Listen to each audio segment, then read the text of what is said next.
জাগতিক যেসব শিক্ষা মডার্ন সারা পৃথিবীতে চলছে, সায়েন্স টেকনোলজি, আমাদের এখানে ল আছে, ইংলিশ লিটারেচার আছে, আরবিক ইসলামিক স্টাডিজ আছে এবং অন্যান্য সাবজেক্ট আছে, সবগুলোতে সবচেয়ে মেধাবী শিক্ষকদের দিয়ে আমরা তোমাদেরকে শিক্ষার আয়োজন করেছি। এবং বিশেষত আমরা যে নৈতিকতার শিক্ষা দিই সেটা আমি ইউনিভার্সিটি পাওয়া। আমি আশা করব যে তোমরা এর সহযাত্রী হবে এবং সহযোগী হবে। মানবতা ইন্টারন্যাশনাল ইউনিভার্সিটি জাতির কাছে আজকে 3000 স্টুডেন্ট প্লাস মাইনাস, কিন্তু জাতি মানবতা ইন্টারন্যাশনাল ইউনিভার্সিটিকে জানে যে এটা একটা আদর্শ ভিত্তিক আধুনিক শিক্ষায়তন। এবং এখানে আমরা এ পর্যন্ত 10,000-এর বেশি গ্রাজুয়েটকে সারা পৃথিবীতে ছড়িয়ে দিতে পেরেছি। শুনে খুশি হবে আমাদের ছেলেমেয়েরা এখন ইংল্যান্ড, আমেরিকা, জাপান, জার্মানি, পৃথিবীর বিভিন্ন দেশে গবেষক হিসেবে এবং প্রফেশনাল হিসেবে তারা কাজ করছে। বাংলাদেশের সব জায়গায় তারা যাচ্ছে।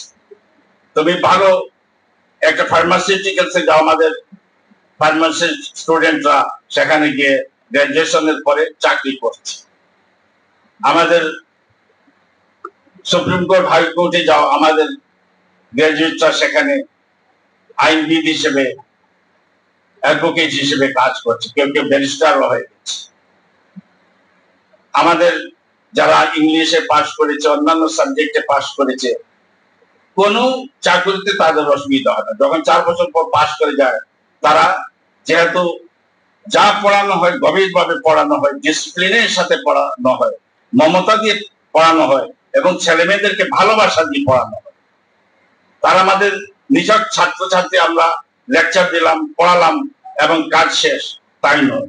আমরা তাদের প্রতি হৃদয়ের মধ্যে মমতা, ভালোবাসা, আমাদের সন্তানের মতো সেটা পোষণ করি।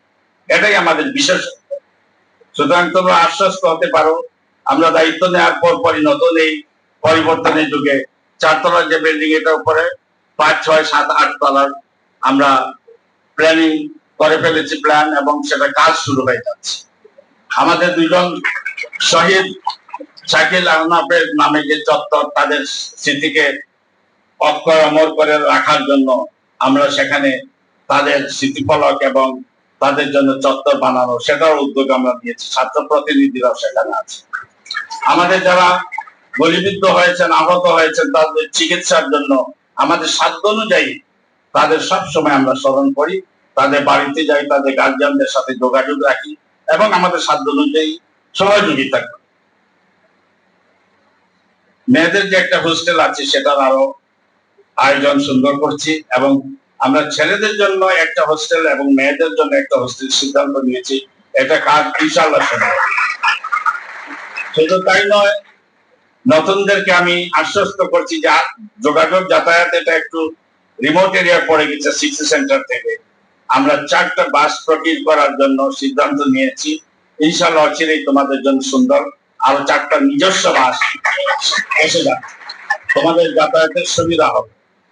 আর তোমাদের প্রত্যেক ক্লাসরুমে এসি, তারপর অডিও ভিজুয়াল সিস্টেম, যে তোমাদের আবার প্রজেক্টর, যেসব মডার্ন টুলস টেকনিক, সেগুলো আমরা ইন্ট্রোডিউস করেছি। লাইব্রেরি নিয়ে এসেছি আমরা, উপরের থেকে নিচে নিয়ে এসেছি, তোমরা দেখছো, নিচে নিয়ে গিয়েছি এবং সেখানের মধ্যে আমরা আরো নতুন নতুন বই সংযুক্ত করছি।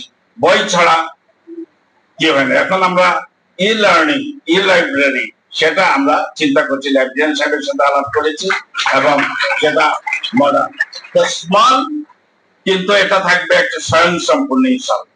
কমতি থাকবে, আমরা সবর করব এবং তোমাদের সহযোগিতা আমরা অচিরে দেখবে। By turn of the WhatsApp my tenure 4 years সিচুয়েশনটা অনেক উন্নত। তোমাদের আমাদের, আমার ব্যক্তিগত একটা মিল হলো, তোমরা এসেছো, আমি এসেছি, আর তোমরা গ্রাজুয়েট হয়ে যাবে, আমারও টেনিউর শেষ হয়ে যাবে 4 বছর জন্য যদি এসে যায় আমার মানে নামটা। তারপর আমি চেষ্টা করব তোমাদের সাথে বিশেষ যোগাযোগ এবং তোমাদের সুযোগ সুবিধা তোমাদের নিয়ে মানবকে গড়ে তোলার উদ্যোগী হবে। আমি সবাইকে শোনাই রবার্ট ফ্রস্টের একটা কবিতা শেষ করার সময়। তো আমি তো ইংলিশ না সায়েন্সের ছাত্র, সুতরাং আমি কবিতাটা খুব ইন্সপায়ারিং, সেটা মনোযোগ দিয়ে শুনবা। 4 line. Stopping by woods on a frosty night. The woods are lovely, dark and deep, but I have promises to keep and miles to go before I sleep and miles to go before I sleep. এই যে commitment, আমাদের অনেক কাজ করতে হবে থেমে যাওয়ার আগে, ঘুমিয়ে যাওয়ার আগে, অর্থাৎ মৃত্যুর আগে। আমাদের জীবন ছোট্ট, কিন্তু অনেক কাজ করতে হবে জাতির জন্য, দেশের জন্য, বিশ্ব মানবতার জন্য।